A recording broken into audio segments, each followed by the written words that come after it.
Bismillahirrahmanirrahim. Assalamualaikum warahmatullahi wabarakatuh. Alhamdulillah alladzi tafarrada bil izzi wal jalal wa tawahhada bil kibriyai wal kamal, ahmaduhu ala kulli hal. Asyhadu an la ilaha illallah wahdahu la syarika lah wa asyhadu anna Muhammadan abduhu wa rasuluhu alladzi la nabiyya wa rasula ba'dah. Di dalam kitab As-Sabru was-Sawabu 'alaiha, Syekh Ibnu Abi Dunya menuliskan sebuah makalahnya, As-Sabru ala salasati aqsam, bahwa sabar itu ada tiga, kata beliau. Pertama adalah sabrun ala ta'at, wa sabrun ala maksiyat, ala musibat, wa sabrun anil maksiyat. Yang pertama, sabar di dalam menjalankan taat kepada Allah Subhanahu wa ta'ala. Harus sabar itu ya. Harus bersabar menjalankan ketaatan kepada Allah ya. Karena memang kita ini harus mampu betul-betul menjalankan setiap perintah dalam bentuk ketaatan kita kepada Allah. Dalam Maryam 65 ya, Allah menjelaskan Rabbis samawati wal ardi wa ma bainahuma fa'budhu wastabir li ibadatihi gitu. Allah yang mengatur 7 lapis langit dan bumi dan di antara keduanya. Fa'budhu, maka sembahlah Allah, wastabir li ibadatihi, dan bersabarlah untuk beribadah kepada Allah. Jadi kalau kita ibadah ya capek ya, biasalah ya. Orang sholat habis umur, nggak sholat juga habis umur. Dipakai puasa habis umur, nggak puasa juga ya habis umur. Dipakai maksiat habis, dipakai taat juga habis, semua juga.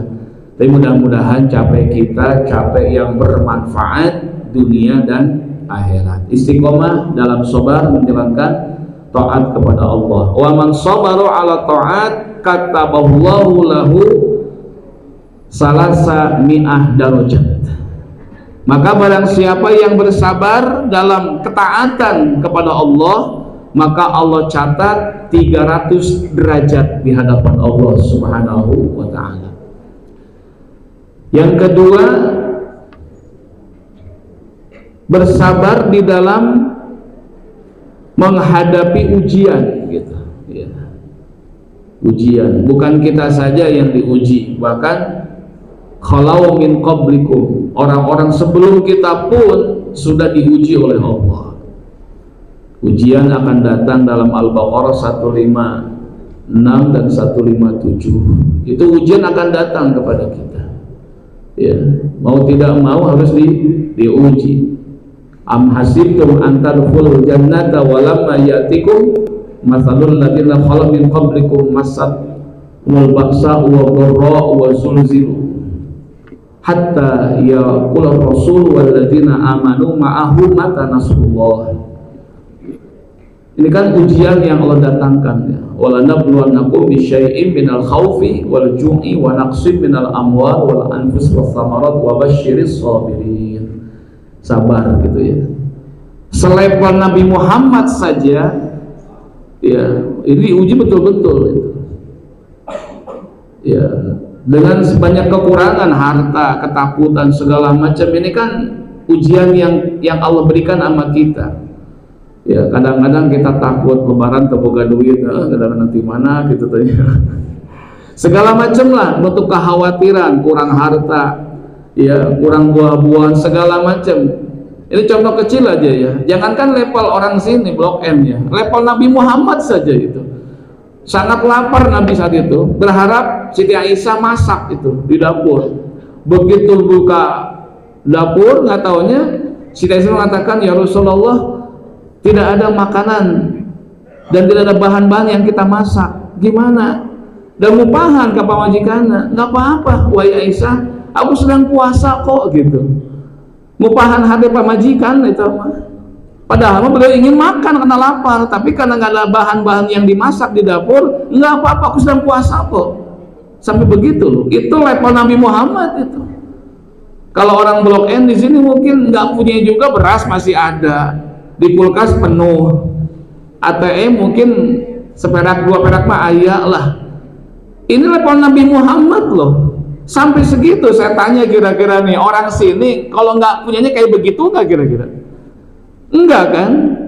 Masih ada yang dipinjam, masih ada di kulkas, masih ada beras, masih bisa dimakan. Nabi Muhammad gitu.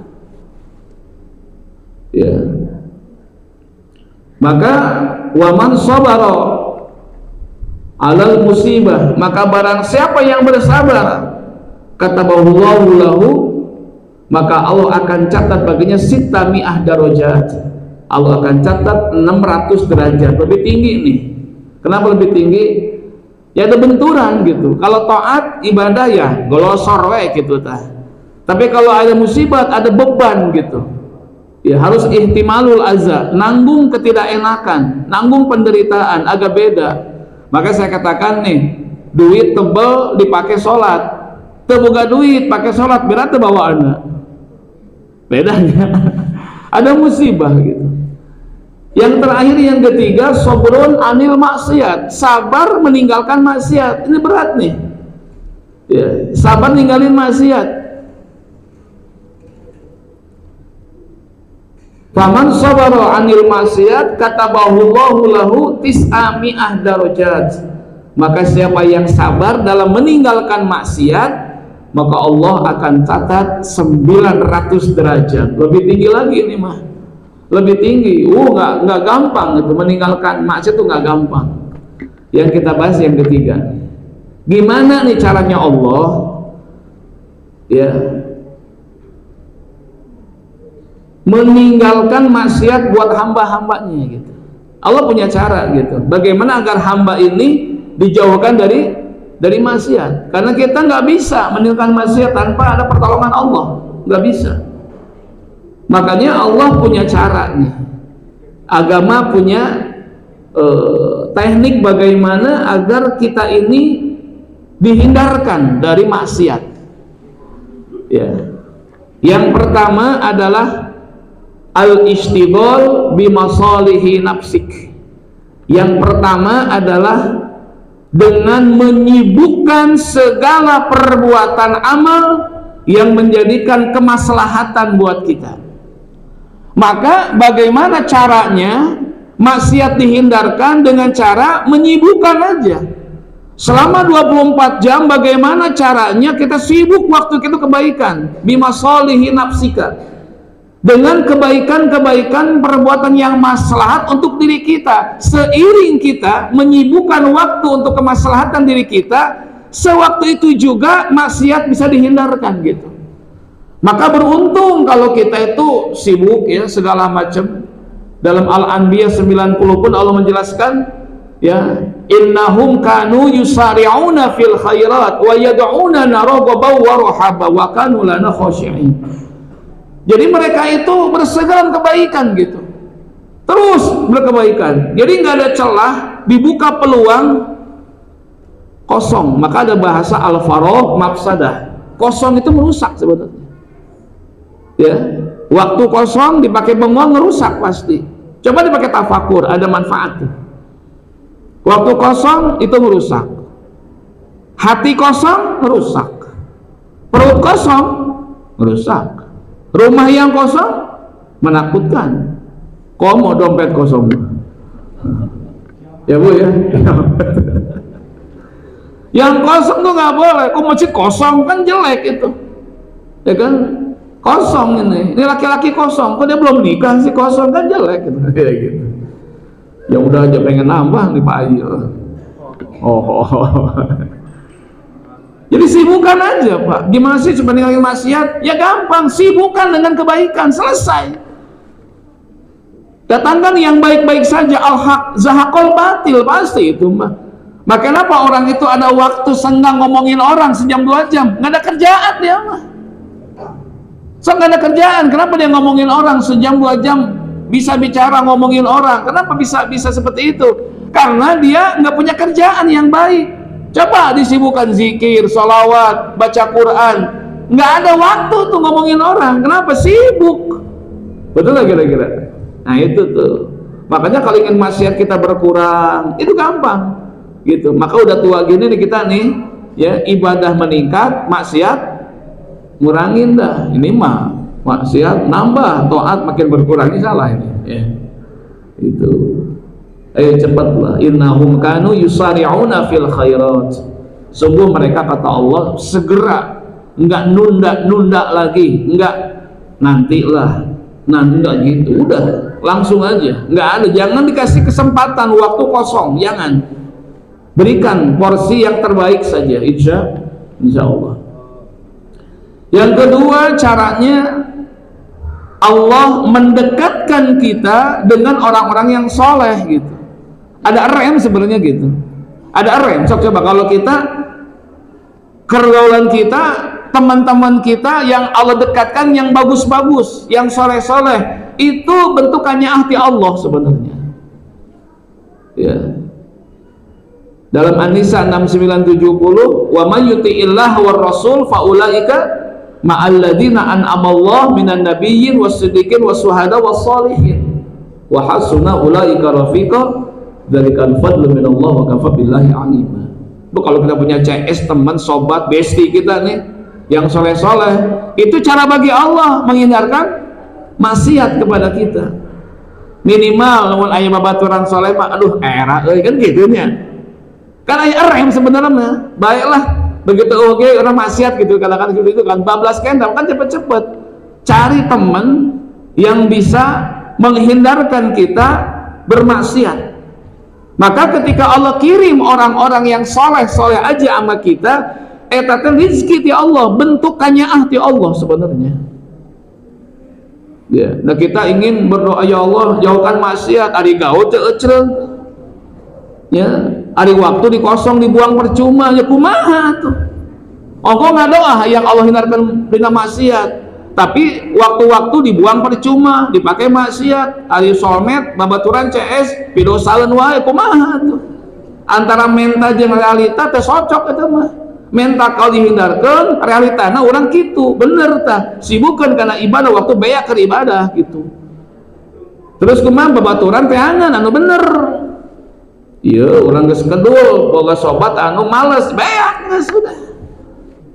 Geus loba hutang loba, gaul tetangga jeung boga hutang beres, tah loba hutang geus eta mah gitu, kan gitu. Ya, tah seperti itu maksudnya. Itu salah satu ya cara bagi Allah untuk menghindarkan maksiat hamba-hambanya. Yang ketiga, az-zalazil wasyada'id, adanya semacam guncangan atau masalah, problem, himpitan, benturan dalam hidup, ujian lah kita. Maka saat kita mendapatkan benturan, problem gitu ya, papait lah bahasanya gitu, dalam Al-Baqarah 216 kan gitu.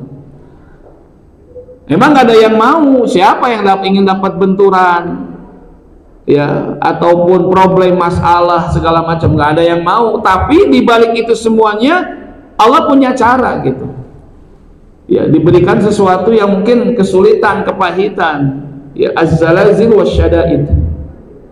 Contoh gini, ada orang itu suka berjudi gitu ya, dinasehatin nggak mempan, dikasih tahu juga nggak nurut. Nah yang begini perlu nih sama Allah, dikasih kesulitan, gejret tah, bangkrut tah, terus boga duit, kusebab teu boga duit judi moal, eta makanya diberhentikan oleh Allah dengan kesulitan dan kepahitan, padahal cara itu menghentikannya Allah maksiat hambanya. Lamun jalma ieu teu dikitukeun terus we motah eta mah tah gitu. Wa asa an takrahu syai'a wa huwa khairul lakum, bisa jadi yang tidak kita suka itu mungkin baik untuk esok hari.